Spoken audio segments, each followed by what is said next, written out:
Without further ado, we are fortunate to have Joanne Lee with us today. Joanne is a leadership development, learning design, and delivery professional at the Washington State Department of Enterprise Services. She's a certified master trainer and instructional designer through the Association for Talent Development. She has over 18 years of experience working in various workforce development roles. She co-leads the ATD Puget Sound DEI Talent Development Interest Group. She is also a co-host and community partner at A Human Workplace. Joanne recently served as chair for the Washington Immigrant Network, a co-chair for the equity team at the Department of Enterprise Services Workplace Learning, and diversity and inclusion director for the Seattle Society of Human Resource Management. She received her graduate certificate in human resource management at the University of Phoenix. She received her Master of Arts degree in instructional technology and a Bachelor of Arts in education from California State University, San Bernardino. Take it away, Joanne. Thank you so much, Rachel. Let me go ahead and share my screen and sound. All right. Can everyone see that okay? Just wanted to double check. Looks great. All right, thank you so much. All right, good afternoon, everyone. Wow, I'm so happy and honored to be here with you this afternoon. Again, my name is Joanne Lee, and I use she and her pronouns, and I am that learning and development delivery professional at the Department of Enterprise Services. And thank you for being here to just talk about this topic, right? This very important topic with me today. This presentation will just provide you strategies to lead your teams with empathy in the workplace. The goal is to share some strategies, not only to help develop those empathy skills, but also to create a plan, right, for the empathy-driven efforts to just ensure success, right? Not only for you as an individual, for you as a leader, but for our organizations or agency as well. I will also share several scenarios, they call empathy scenarios, to get us thinking about this topic throughout the session. So let's go ahead and get started. So I wanted to start off with this quote by Daniel Levitsky, and he is the founder of Kind. Some of you may be familiar with Kind granola bars. And he says here that if you're asking how to create a more empathetic workplace, you're already way ahead of everyone else or everybody else. This quote, I think it highlights the importance of inquiry as our starting place and how infrequent it is that leaders consider empathy as a solution within the workplace. So I am really glad that you're here. I'm glad that you're curious. And we know that in the last few years, there has been a great deal of discussions about the importance of empathy in the workplace. And many believes that in the wake of the COVID-19 pandemic and calls for accountability and for racial inequities, there is an urgent need for empathetic work cultures. So leading with empathy is really a crucial step to building and maintaining relationships effectively, not only with your team, but with anyone really, right? So with that, I want to go ahead and just share with you the definition I want to use for today's session, for today's presentation. So when it comes to empathy, the term is used to describe a wide range of experiences. But Center for Creative Leadership refers to empathy as the capacity or ability to imagine oneself in the situation of another, experiencing the emotions, ideas, or opinions of that person. So those with high levels of empathy are skilled at really understanding a situation from another person's perspective and just reacting with compassion. So when it comes to leadership, empathetic leadership means just having the ability to understand the need of others and being aware of their feelings and their thoughts. And then when it comes to the context of the workplace, right, what does that mean? It means that your people are able to establish true empathetic connections with one another, which leads to that high quality relationships and performance. So I am going to urge you for this part of my presentation to extend empathy to me as an individual contributor, as a presenter, because this is a little nerve-wracking in a way. So thank you for extending that empathy now and practicing that in our session today. So Some of you may be wondering, why does it even matter, right? Why is this empathy? Even though I shared a little bit of that context, why does it even matter? So for me, just personally, empathy matters, right? Over the last few years, we have dealt with global pandemic, social injustices, racial and gender inequity, maybe virtual schooling. Remember having to do virtual schooling for my 11-year-old here at home. And just those dramatic changes in how we do our work pre and post pandemic. That's a lot. There's also war, famine, hurricanes, and job losses. So humanity needs empathy now more than ever. As a person of color, knowing that someone cares about me as a human and values my contribution really gives me a sense of belonging.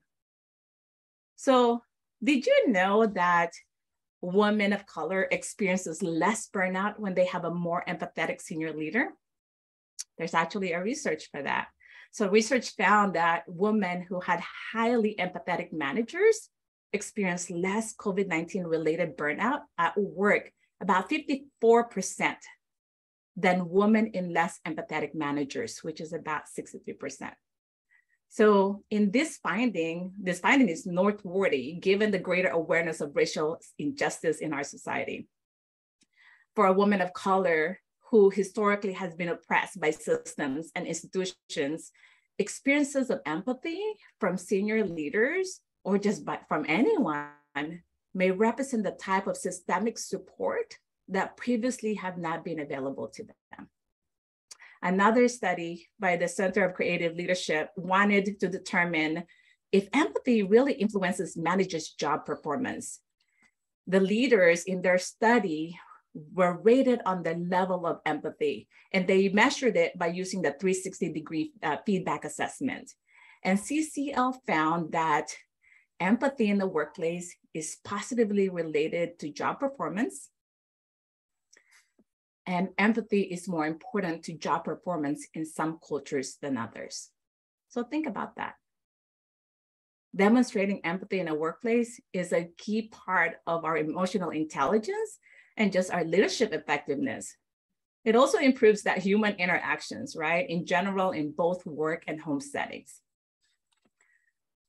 So let me go ahead and share with you another data. There was a research studies and back in 2021 conducted by Catalyst, and they surveyed nearly 900 US employees working across industries just to understand the effects of empathetic leadership on their experiences at work. So they found that empathy is an important driver of ranges of employees' outcomes such as innovation, engagement, and inclusion, especially in times of crisis, right? So reflecting on pandemic. So let's take a closer look on each one. So the first one is just greater innovation, right? So when people reported their leaders were empathetic, they were more likely to report that they were able to be innovative, right? They have great ideas, they participate, they engage. 61% of employees compared to only 13% of employees with less empathetic leaders. The next piece is more engagement. 76% of people who experience empathy from their leaders reported that they were engaged. They compared with only 32% who experienced less empathy. Another finding is that higher retention. 57% of white women and 62% of women of color said that they were unlikely to think of leaving their companies when they felt that their life circumstances were respected and valued by their organizations or companies. However, when they did not feel the level of value or respect for their life circumstances, only small percentages, like 14% and 30% of white women and women of color respectively said that they would stay in the job. The next piece of this research is more inclusivity. About 50% of people with empathetic leaders reported that their workplace was inclusive, compared with only 17% of those less empathetic leadership. And the last piece of this research is better work-life balance. So when people feel or felt that their leaders were more empathetic, 86% reported that they're able to navigate the demands of their work and life, just successfully juggling their personal life, their family, work obligations. And this is compared to with about 60% of those who perceived less empathy. So in short, empathy is must-have in today's workforce. And as you can see here, empathy can play a significant role in how leaders create a sense of belonging and engagement with their teams. So this is an activity called rapid reflection. And I just want to give you about 30 seconds to maybe a minute. And I'd like for you to pause and to think about the answer to the questions on the screen. Which effects of empathy are most important to you and your team? You don't have to put in a chat. There's no chat option at this time, but I want you to really think about this, reflect on this, and what problem will this help you solve as a leader, as an individual, as a colleague?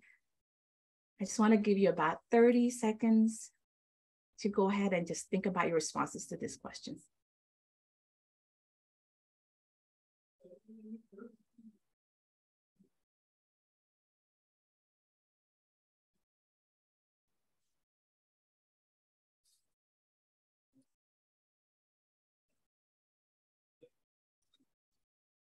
All right, thank you, everyone.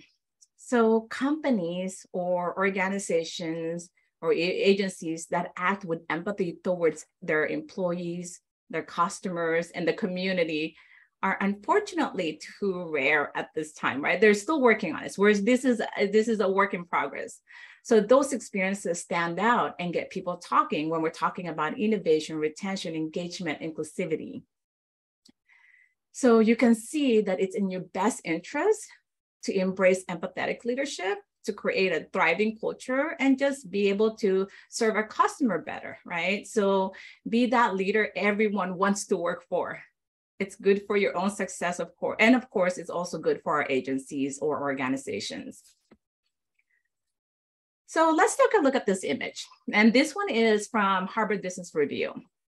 I find this really interesting. So the words empathy and compassion, as well as sympathy, are used interchangeably. They all represent positive altruistic traits, but they don't refer to the exact same experiences. It is helpful to consider the two distinct qualities of compassion, understand what another is feeling, and also the willingness to act to elevate suffering for another. The image visually distinguishes compassion from similar experiences of empathy, sympathy, and pity. But we definitely want to focus our energy on the empathy and the compassion in today's session. But after seeing this image, I was really reminded of that Brene Brown short video of empathy versus sympathy. Some of you may already seen it, but I'm going to go ahead and share this short video with you, and we'll connect again.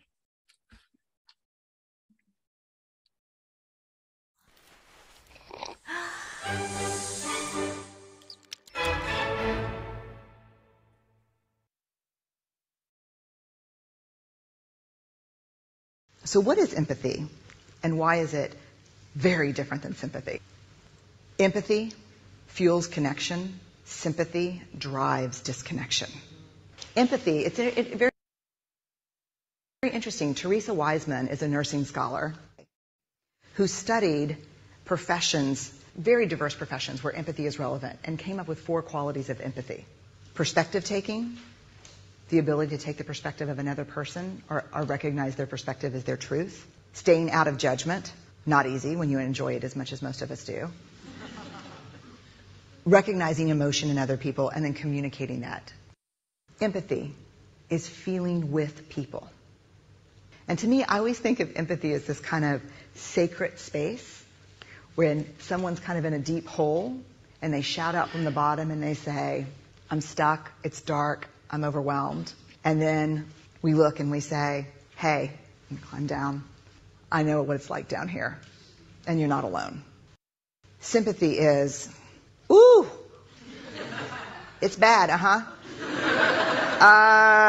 No. You want a sandwich?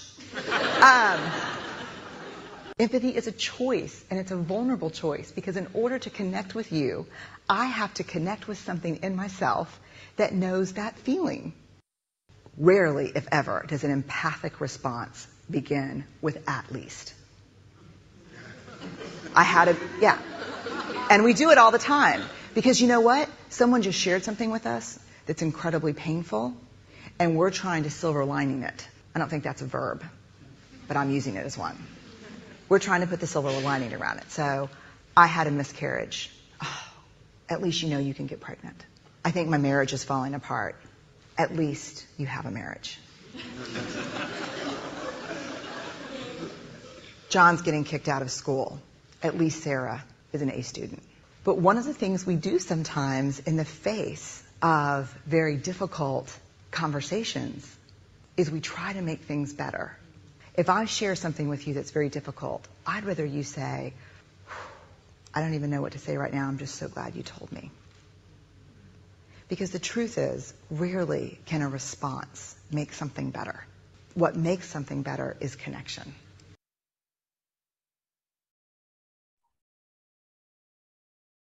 Okay.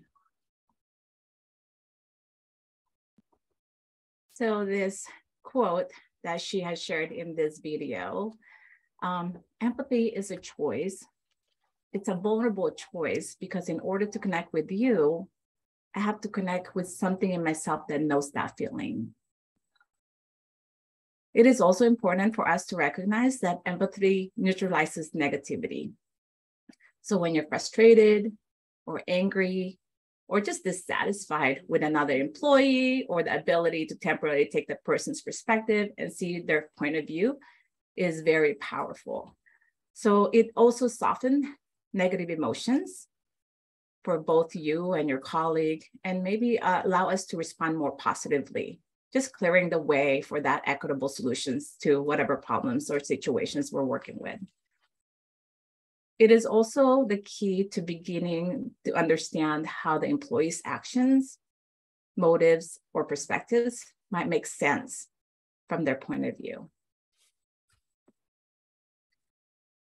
All right, here's your first empathy scenario.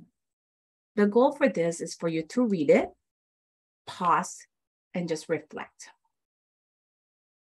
A team member is not meeting their work expectations due to their responsibilities of caring for elderly parents.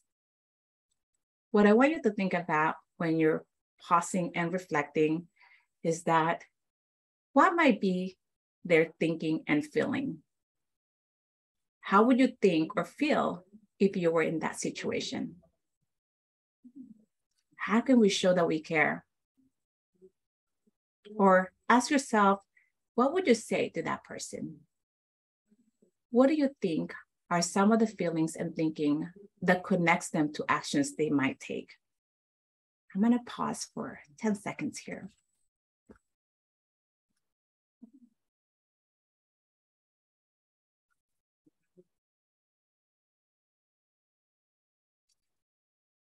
Just demonstrating empathy really signals to employees that they matter. What that may look like for you and the people you work with may look differently for one another. But empathy is a skill that really allows us, or managers or leaders, to really understand and better provide support for our employees. But we do need to find out a little bit more, right? Having that connection with that employee. Let's look at another scenario. Again, pause, read, pause, and reflect. A team member recently lost a family member to COVID. What might they be thinking or feeling? What would you think or feel in that situation? And another question I want to ask is, how do you think they show up in a workplace? So during the pandemic, life circumstances have changed drastically for many employees. It's important for managers or leaders, or just with anyone, to recognize and empathize with those changes. As leaders, though, We go beyond the point where we feel sorry for an employee who has had life-altering experiences of loss. But we also need to be able to do problem solving in such a way as to provide a way for that employee to feel nurtured and supported back on the path to being a productive team member. This complex balance is one of the most challenging aspects of leadership, managing the whole person. Now, we know what empathy is and why it matters. I'd love to share with you some of those strategies just to develop our empathy skills.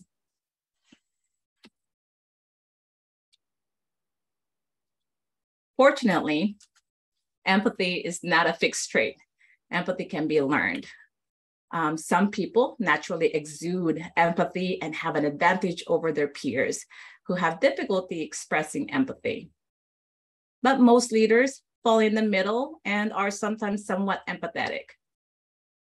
If given enough time and support, leaders can develop and enhance their empathy skills through coaching, training, and developmental opportunities and initiatives. Agencies or organizations can encourage a more empathetic workplace and help managers improve their empathy skills, perhaps maybe attending this webinar as a start. Here's a few more. In general, just to build empathy for another human being, it is important to cultivate curiosity. This is when an opportunity for us to develop a curiosity about the particulars of those we meet. Maybe spend time with people we don't know very well, or our team member that we might not know very well, and ask them about themselves, how they are, and what's life like for them. Follow people from many different backgrounds, religious, ethnic, and political, on social media, and listen to what they have to say. Be present with people when you talk to them. Just recognize the subjects that makes them passionate, happy, or sad, and pay attention, right? And visit new places and meet locals and people, while just immersing yourself in the way of their life, right? Just embedding yourself in those culture. The second piece to build your empathy is just step out of your comfort zone.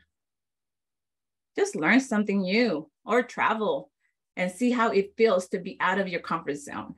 And we're not talking about just going overseas, right? For traveling, we can go just from one city to another, one state to another, and you'll be surprised. Culture is so different between those places.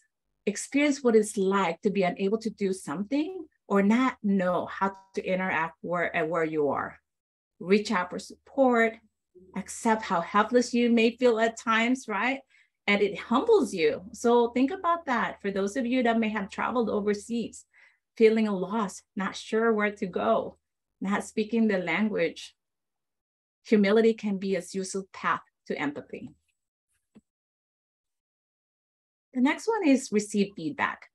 Ask for feedback from friends, families, colleagues, just regarding your active listenings and relationship skills.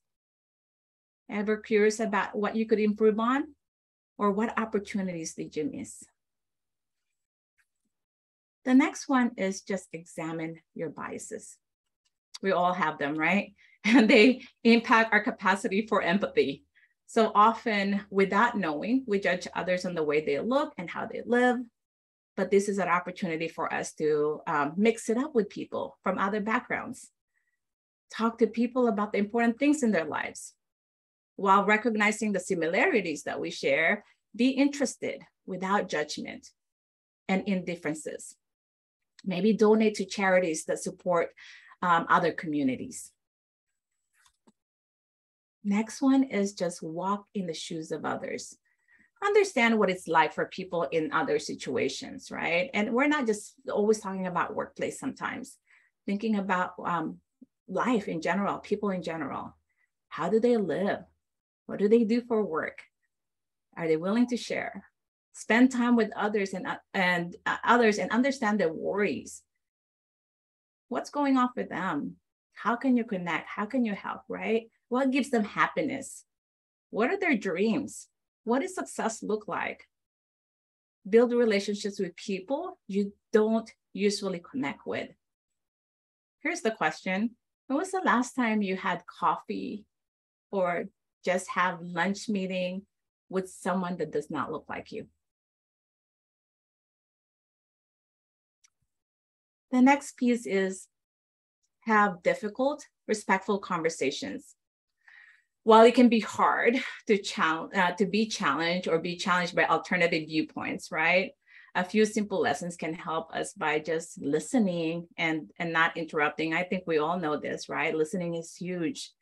Just being open to new and different ideas. Apologize if you hurt someone's feelings by what you have said. And it's okay to be able to apologize. Research the issue. Understand where the point of view has come from and how it affects the people involved. The next piece is just joining a shared cause. Research has shown that working together in our community projects can help heal differences and divisions and remove some of those biases. Find a community project, volunteer locally or in other countries. Join others who have been through similar life experiences. Join a group from a different backgrounds or help out a school or just church events. And then the last one that I will share with you on this list is just read widely. Reading fiction, nonfiction, newspaper, journals, online content that captures people's lives from different backgrounds really increases our emotional intelligence and our capacity to empathize. Maybe find the writers with unique stories to tell, right? The books that you're reading now, who are the author? What has been their lives? What has been their story, right? Enter the lives of their characters, maybe their feelings, and just their thoughts.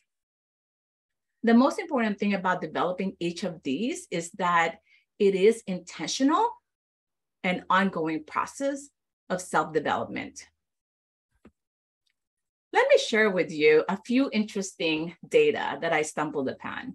So Catalyst, when they were conducting this research, they asked survey respondents to describe what actions would demonstrate care, concern, or understanding for them at work, right? So these are the statements from the respondents when it comes to face-to-face virtual communication.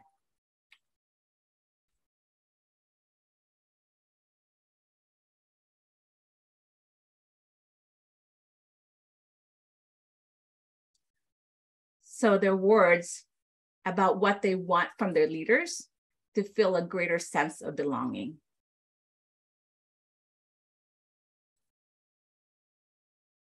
These are some of the statements from the same respondents when it comes to written communication.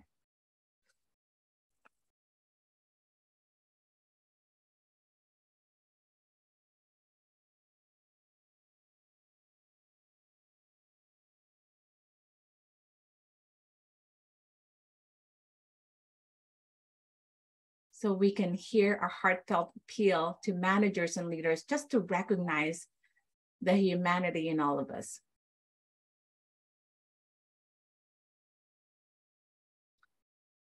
So let's go ahead and create a plan and figure out how we can do this and start off with an empathy work within ourselves.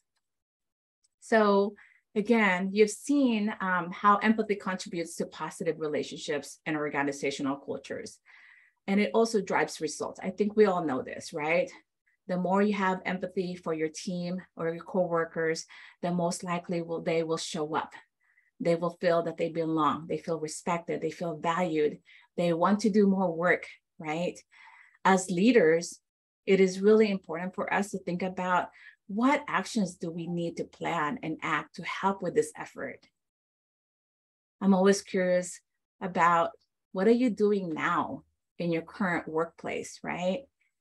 And how this presentation, this information that I'm going to share with you may add to that.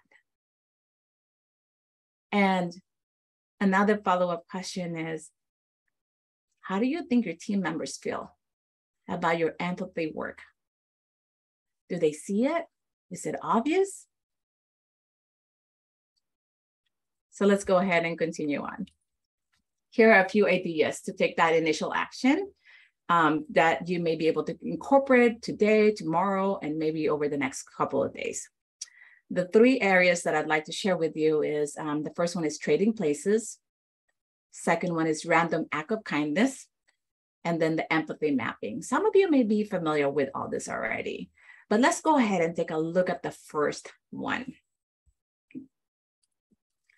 So trading places is something that you may be interested in doing, right?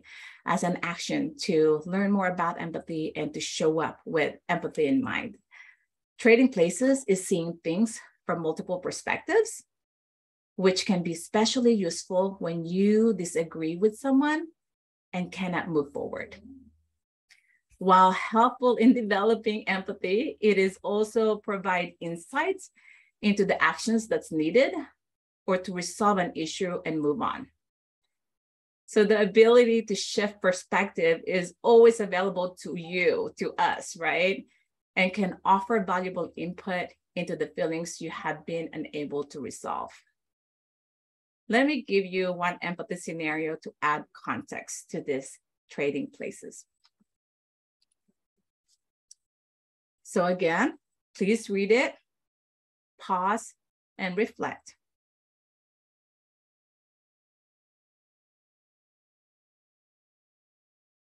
I'm going to go ahead and read it. Your manager requires everyone to attend a mandatory in-person meetings. You want to have an option to call in if unable to join in person. What might they be thinking and feeling? What would you think or feel in that situation? And what are your perspectives about this situation?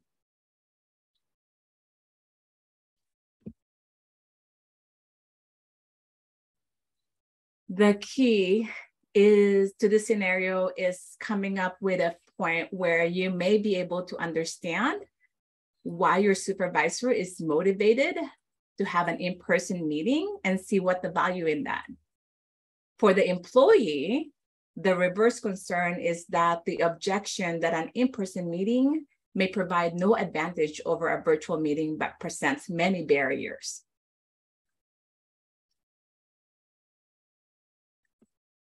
Let's look at the next one. This is the random act of kindness. So a random act of kindness is just giving your best self to others without request or promise of a return of investment.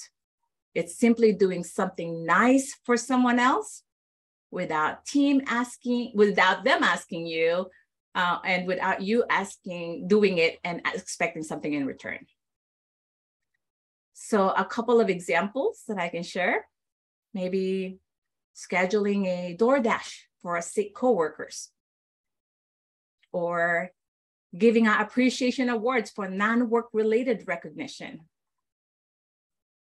or cutting meetings short for the purpose of allowing employees to have mental breaks. In my agency, we're starting to work on this practice where sometimes we start some of our meetings at least 5 minutes after the hour and end it at least 5 minutes before that hour at the end of the day, at the end of that meeting. It's helpful because at the end of the day, if you're in this hybrid workforce, if you're working from home, what do, right? You're in back-to-back meetings, you run in between to you, get some water, get some coffee, run to the restroom, right? As a leader, can you make that shift? Can you do something like that where you're recognizing that your folks may need some of those mental breaks in between those Zoom meetings or Teams meetings? So here's what we're going to do next. I'm going to have you do this quick exercise. It's just 1 minute long, and I'm going to time you for this one. And this is called Beat the Clock. What I'd like for you to do over the next minute is just to make a list of responses before the pre-assigned time is up. So what you're going to do is name some of those random acts of kindness an individual can do for a team member or a colleague, or with anyone really. So I'm going to go ahead and just give you 1 minute for this. I'm looking at 1:39. We'll end a little after 1:40. So with that, let's go ahead and just grab a piece of paper if you can, a notepad, something on your computer. Just make a list. Start now.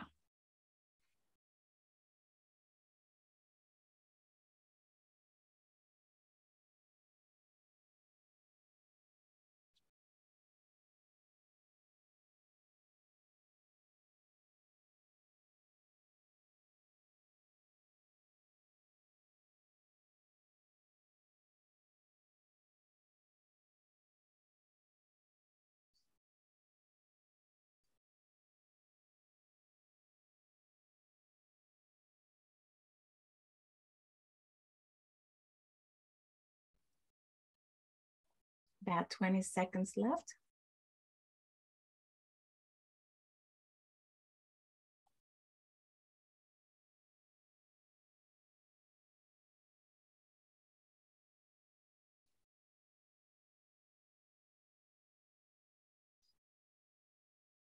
All right, time is up.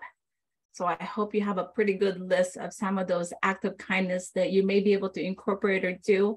And again, think about that, right? Simple thing as, getting someone a cup of water when they're coughing or whatever it is, right? Or a tissue. Just show that you can share that you're empathetic about their well-being, about them, right? And so again, I want you to think about the impact of that to an employee, to someone else. When you're out there in a community, what does that look like when it comes to act of kindness, right? Maybe going to Costco and instead of just, you have a couple of people in line to get a cart and maybe giving out that cart that you just grabbed to another person first and then take your cart and go and do your shopping, right? Simple things, but yet noteworthy, because again, how many of us have ever experienced, and again, it's not all the time where we experience someone being kind to us, right? And so really be able to show that and show up, and hopefully again, it also grows our empathy as a skill set, as a leader, as an individual. So let me go ahead and share with you the last one here. This one I really like. This is called an empathy map. Some of you may also have heard of this one.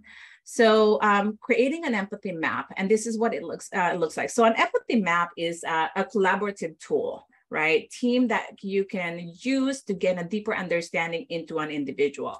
So an empathy maps can represent a group of employees or customers. So you see that word persona right there in the middle is often used as the example of a person. So it can be an employee, it can be someone you stumbled upon, someone you met out there in the community, in your volunteering efforts. So putting that person in that middle. This actually was created by Dave Gray and has gained much popularity with the Agile community. So this really means that you're considering the person's feelings, thinkings that connects them to the actions that they might take, right? And it asks what really matters to that person. What are their worries? What are their aspirations? So this is us going above and beyond and just really being intentional about really learning about those individuals. This exercise also encourages us to just dig deep into about them in their life, their career, their aspiration, and maybe things that they don't say out loud, right? So think of your employee for a minute and one employee, and that you can put in that persona box or that circle in the middle. And I want you to think about, what do you think they say or hear, right? What do you think they say or hear? What do you think the friends may say about them, their families, their boss, their peers, their influencers? And what do they see and do, right? What do they see in social media, in environment, in the website, in a workplace? And where do they go for that information? What do they think they feel or think, right? About their life, about career, about things that are just happening in front of them. Maybe contradictory to how they act. Thinking about maybe some of their pain points, right? What are some of their frustrations, some of their obstacles, some of their concerns, some of the challenges, something that worries them or, keep them at night, keep them awake at night. What are some of those frustrations of obstacles for this individual, for this person? Also, maybe learning about their gain points, right? What do they get from interacting with our agency, with working with you, with working with other folks? And how do we address the pain points with that? So this is really just for us to really see the bigger picture and just really imagine that picture of someone else's situation. Now, this will allow us to grow our empathy because we're really looking into how we may be able to respond to those folks. So I'm going to give you an example on this one. So empathy helps us understand that feelings of another person, right? So this requires us to really walk in that someone else's shoes, which I shared with you earlier. But sometimes it takes imagination if we're really being intentional about this. So here I just put a picture or an image of a mother with a daughter, right? A mother in front of the laptop or computer, not exactly sure what they're doing here, right? But thinking about who is this person, you know, and what the kind of job do they have?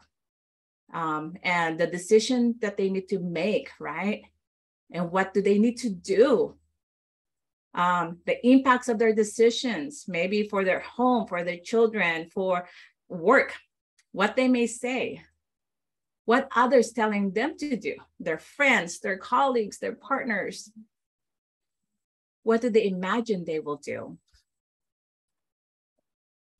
So I want you to just pause and reflect on this for a few minutes, just for another 30 seconds here, and just thinking about some of those questions that I've raised.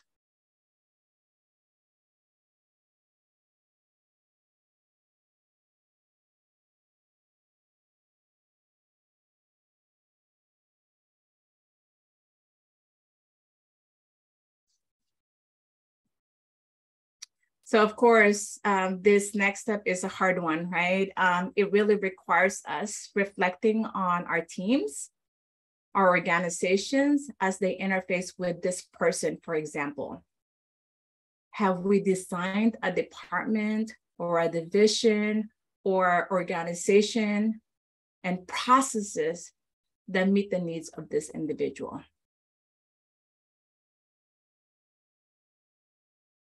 And you can continue using this model, the empathy map model, for anyone within your organizations or anyone that you see, so that again, the goal is for us to grow and pay attention to some of those feelings, some of the things that they do, some of the things that they may say, some of the things that they may think, so we can better empathize with them if any of those circumstances or situations may arise for them.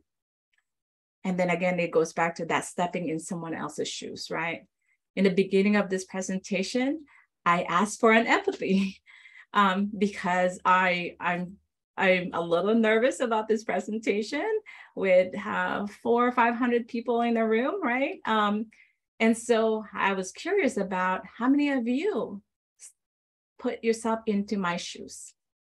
How many of you may know some of the feelings that I may have? Some of the things that I have been thinking about before the presentation, during the presentation, maybe even after the presentation. What are the things that I do to help me remove some of this anxiety or nervousness, right? And some of the things that I say that is vulnerable. And how will you be able to use that, right? As growing our empathy skills. So the last thing that I would like to share with you is this final exercise. And I want to give you 2 minutes on this one. It is 1:48. I want to bring it up all the way to 1:50 on this one. I'd like for you to just, I've given you a lot to think about.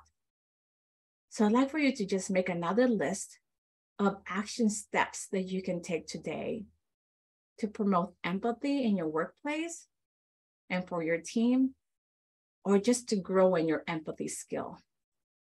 I'm going to start the timer now, and we will stop right at 1:50. Start now.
Okay, it is 1:50, so you can go ahead and put your pen down or your keyboard away for a minute, and we can go ahead and looking into wrapping this and be able to help address some of the questions you may have.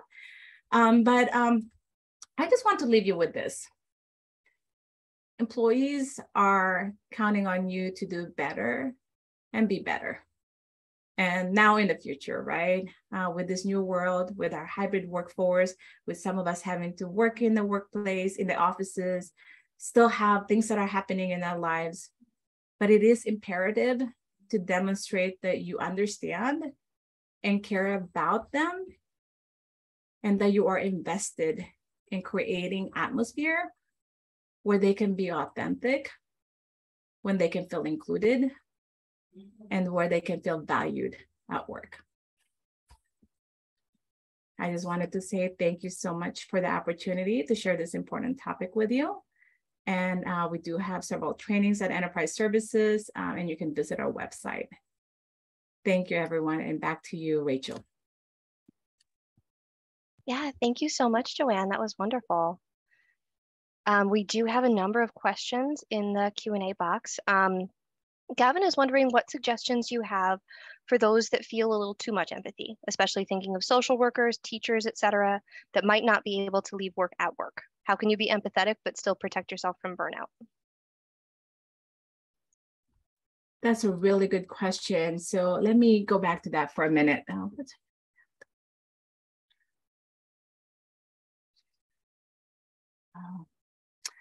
Yes, I appreciate this question. I just finished a parent-teacher conference before this presentation, and I have empathized, with the faculty members, right, teachers in middle school. Anyway, this is a middle school for my 11-year-old. I think it's really interesting because they actually had this new strategy that they implemented with their parent conferences. And I think you all know in the past, when you're doing the parent conferences, the faculty member or the teacher will just go over all the successes and growth of your student, right, of your child. This is actually the first conferences that I've attended where they actually have a student-led conferences.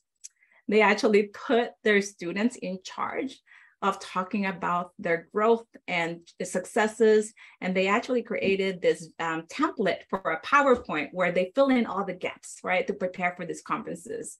And I thought that was fantastic. I thought that was a great idea, right? I think it's going back to figuring out what are the things that we can do and delegate, what are the things that we can do so we're not feeling burned out. And I think it goes back to self-care. I think I acknowledge that them switching to having a student-led conferences is doing a self-care for those faculty member. It's hard enough to go over every day, meeting with all the students, 20, 30 students at a time in each period, and then having to meet with all the parents, right? And some parents, we never know. Some of them may be really perceptive. Maybe some of them may not be excited about being there in the conferences. So having to deal with that is another thing, right? And so elevating that, removing that piece and allowing even an 11-year-old to run it and do that presentation and work with that, I thought was really exciting. Just really different. And I appreciated that. So a lot of self-care, right? Really thinking about, you care about your employees. And I think one thing that she did say is that, because I did ask this because I was really curious about this. And what she said is that their principal of their school is actually the one that created this PowerPoint template deck for everyone to use. So thinking about that principle, removing that work from the faculty member and then just sharing that with all the students to work on, I thought was another way. So principal recognizing that that's another work, right? That's another burnt out that they may have, that may experience in a workplace. So using that as an example, I just, that was pretty current. That was just happened about an hour and a half ago. So, or 2 hours ago. That's great. Thank you. Yeah. Joe was curious about the walking in others' shoes advice. They said, I'm wondering if people might project their own experiences and think they're walking in another's shoes when they're making assumptions. How do humility and truly listening contribute to understanding that we may not know how to walk in others' shoes so that we don't speak for or act for others? I like that. Thank you for asking, Joe. I think this is an opportunity for us to be as transparent that we are trying to understand the other person's perspective, point of view, and we may not hit the mark because we don't know where they've been and what are some of those feelings that they may have.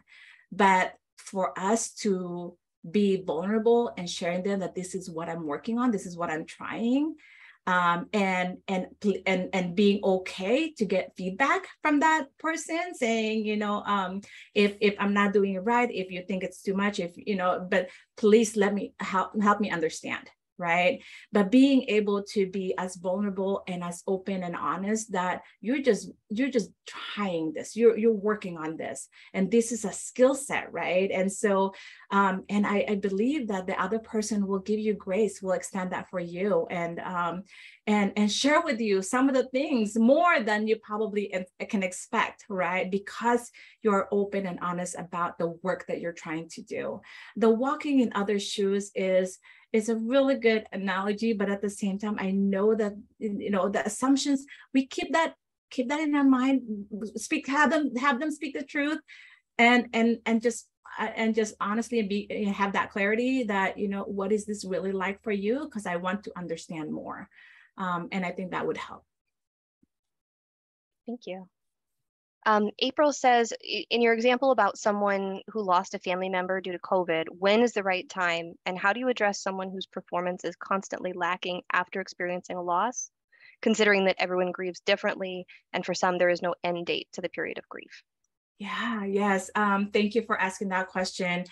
You know what? I do a lot of leadership development training, and I know that one of our participant in that, I've actually shared this with us, and so some of you may be familiar with William Bridges' Change and Transition, and it's a transition model where folks are at with their feelings and emotions when things like this may happen. A loss is definitely deeper than any other changes that's happening in our lives, right? And so honestly, I'm just going to be honest on this one. I think it's giving them that space to be able to work with that, but also allowing and figuring out how we can support them. I think it's a conversation for you and that employee to figure out what support looks like for them. Not only what support looks like for them, but what do they need in order for them to feel that they are they are not only supported, but they can help with the work that they're doing. If you feel like you need to adjust their workload, if needed, but being able to have those conversations. And you're right, folks are deal with change differently at a different time. And sometimes, in all honesty, they're dealing with change and loss for the rest of their lives, right? But being able to be and open to those conversations on how they may show up in a workplace, and how much they can do, and being able to work with them along the way with that. And I don't have the right answer, but that would be my recommendations and maybe suggestions. Yeah, thank you. It looks like we have time for maybe one more question. Edgar says, one of my mentors told me that staff may take advantage if you show too much empathy. How can we deal with employees who take advantage of you for showing too much kindness? Oh, wow. That's a really good point, because there's actually some research out there, our perception that empathy shows lack of leadership, actually. That's what they said in some of the data. And so it's never too much to show empathy for a human being. But I also want to help to also share that empathy may look like different for different people. I think that's what it is, right? You have an empathy more so another person, because they may be going through something, and your empathy may look different for another person. So definitely balance that. And so that it's not overbearing, is not something that they feel that it's too much, and being able to adjust that along the way. As a leader, you'll have that self-awareness and recognizing how much can I share, how much can I empathize, and how much can I care. And if you get to the point where you're caring and it's way too much, and I'm like, I don't even want to show up anymore for work or whatnot, then that's definitely too much. And that's okay. Take that feedback and use it and adjust along the way. Awesome. Thank you so much. Thank you again, Joanne. This has been a really great session. I know I definitely learned a lot. And from the Q&A, it sounds like folks are really thinking deeply about